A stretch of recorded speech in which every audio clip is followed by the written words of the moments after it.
Hey guys, welcome to our review of Kishiryu Sentai RyuSoulger, episode 3. As always, I'm your host, Stratos. Here with me today we have Cinder Blaze and Makotoa. My dudes, welcome back. We just got done watching this episode, and again, just like with episode 1 and 2, there were some good elements and some questionable ones. I kind of want to start off with like Yui and her whole thing. It was way too quick for us to get like an emotional, meaningful episode, I think, for that character. I think she was way too quick to try and jump off a cliff. Yeah, it got too heavy too quick, and I wasn't there for it. I get it. I don't know. I feel like her character was always on the verge of depression. So for her to she is a snap that YouTuber, quickly. So yeah. Oh boy. For me, it didn't feel like totally out of character. And, maybe she's already in that mindset, and that was just like the trigger. It's like, you know what? Could be. I found something I do with my life, and then that's what she goes for. Oh boy. Well, that's kind of why at the end they give it that sort of like bookend of like, hey, yeah, that Minosaur was feeding off of her like loneliness and depression, and like when she, at her weakest, she went to jump off the cliff, and then that's when the monster drew like 2 dot thingies of power away from her. Whoa. Yeah, it's pretty neat. I don't know. And again, the escalation of the fight I really like. The monster, like, okay, with the monster. Okay, because I don't think the escalation that Green and Black brought to the table was merited at all. I do. I felt like it was hecka forced, that they had no sympathy at all, and they were about to like off this poor little girl. Here's the thing, though, like they establish in this episode that they don't have their Kishiryu. They have zero way of fighting them if they get to that size. So they're thinking if they're past the point where they can actually defeat the monster with just them two, and they realize these 3 other characters, they're not going to be able to do anything, So it's just up to those 2 to fight this monster. If it grows too big, they can't contain it. The entire city's going down. They don't have Zords to battle the monster. And at that point, they realize, like, this girl's dead anyway. Like, there's past the point of no return. Even if I believe that, I still think it was way too much to just be like, oh, about to swing my sword at him, you better stop me. Like that. There was no like apologetic explanation of that. It was just, I'm about to kill this girl right in front of your eyes. Like, just for the shock factor, the director These put guys it that way. aren't like regular people either. Like, the 3 main RyuSoulgers that we have kind of been like isolated from society as well.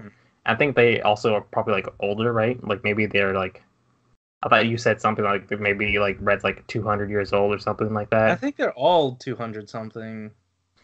But like the thing is, the Green and Black have supposedly been active for much longer, and like they've been better at it. And it's not that, right? Because like they've been active for longer than Red, Blue, and Pink. They established that in episode 1. Yeah, because they're not palling around with their masters anymore. Like, they just got weaned off. So I think that like they're taking the approach of like, hey, we're still, they can still defeat the monster before it gets too big. That's why we haven't seen monster attacks until now.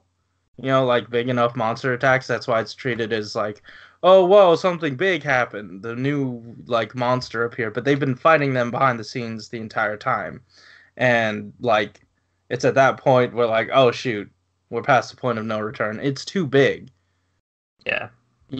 I thought, I thought that's how they justified it. Yeah.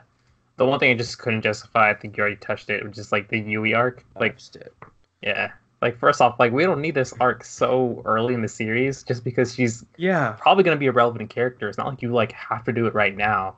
You can just like wait until we actually like grow to like the character, and then be like, oh no, she's gonna turn into the monster.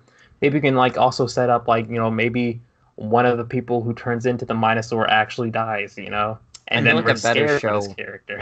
I feel like a better show would have actually made it work for us. Episode 3, I don't think so. Yeah. And honestly, like the thing is, like with this episode, I think one of the things they wanted to do the most was just set up Green and Black, and they could have had it just been like any random person of the week, maybe. I don't know. Yeah, I think like Red and Pink would have still stood up if it was like a rando. You know, it's like, hey, don't kill the person. Exactly. True. Yeah. Yeah, like because making the victim of the week, Yui, making the victim Yui, like it didn't like, yeah, I mean, I guess she is like the friend, but she isn't like that close of a friend that we can, differentiate her as much from like. That's what I'm saying. Person. Episode 3, I don't think it's okay. I'm starting to agree with you because when Pink ran up and hugged her and was like, "It's because I'm your friend." It's like, bro, we barely know each other. Yeah, like. No. I mean, they moved in apparently. I mean, it's weird though, because like again, this is the director that did the Hazard episodes for Build, so like he does really well with like pushing big emotions. But like if he's gonna do it all the time, it's gonna get real stale real quick. I think he's just jumped the gun. Oh yeah, totally. Like when we see just like Misora on camera, she's just gonna cry. Yeah. Boom, right on cue. I know, but I mean, like, I did, for all its failings, I did like that scene she had with her dad, because like, I don't know, I feel like there's something to that I haven't seen in a while in Sentai. I feel like the dad thought that it was way too early for this type of scene as well. Yeah, he's like, okay. Welcome home. It's like, I don't even realize you left.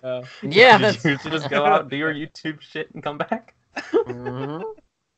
What did you guys think about Blue's dilemma? That didn't. I forgot it happened. Yeah. 0 point. It's like with episode 2. They packed in enough stuff for 3 episodes, and then just like, oh, it's all in here. I don't know. It's I can't believe, like, he got depressed way too fast. Is that why his name is Melto? I don't know. I don't even know what he did to offend the dinosaur. Yeah. Just like, what's wrong with you, man? He just gave up before he even tried. Like, what kind of Blue Ranger are you? Jeez. I don't know. Like, I kind of sympathize with him. Like, first off, he's like, like, hey, I guess you're my comrade. And he's like, fuck you. And then Tira's like, oh, like, fuck you too. And he's like, well, shit. I guess I shouldn't be bothered with these guys. But I guess he did, like, talk down to him. He's like, you're my RyuSoulger, or whatever. Kishiryu. Yeah. I will say, the CG took 10 steps up. 10 more than I thought that Sentai would go, because like we saw this stuff with Lupat, but now we're getting it like in the incidental shots with like the like actual the dancing robots. Well, no, but not just that. They like have those like those sequences. Those are really good, and they were rendered beautifully. They absolutely are. Whoever did like the movement mocap, I don't know if they, it was good. It was clean. It was crisp, and like again, the rendering, it looked almost there. It looked almost real. It was kind of like Tarkin. You knew it was fake, but it was almost there. And it's since they're like just armor, it gives it that layer of like, of course it looks a little fudgy. Yeah, it's an armor. Yeah. It's a toy. Yeah. I don't know. Some positives, some negatives. I'm landling. Boba Fett.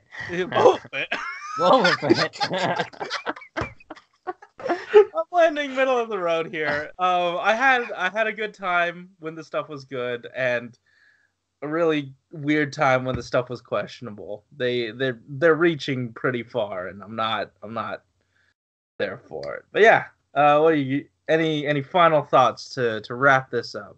There's a nice little bow on it. It was like pretty neat. Like it wasn't as good as it could have been, and all the bad stuff was very ignorable. Yeah. So I love how the king baddie showed up for like 2 seconds to just reassert his dominance real quick and then left. I'll take it. I feel like if we're taking baby steps for Sentai to actually get better at using their best, he'll have more actual like screen time with the Rangers than any other villain at this rate. So I'm on board with that. Yeah, definitely. Yeah, you guys good? Yeah. Awesome. So guys, thanks for watching. If you like this episode, hit that like button. Bless you. Keep it juicy. Yep, already did. Yeah.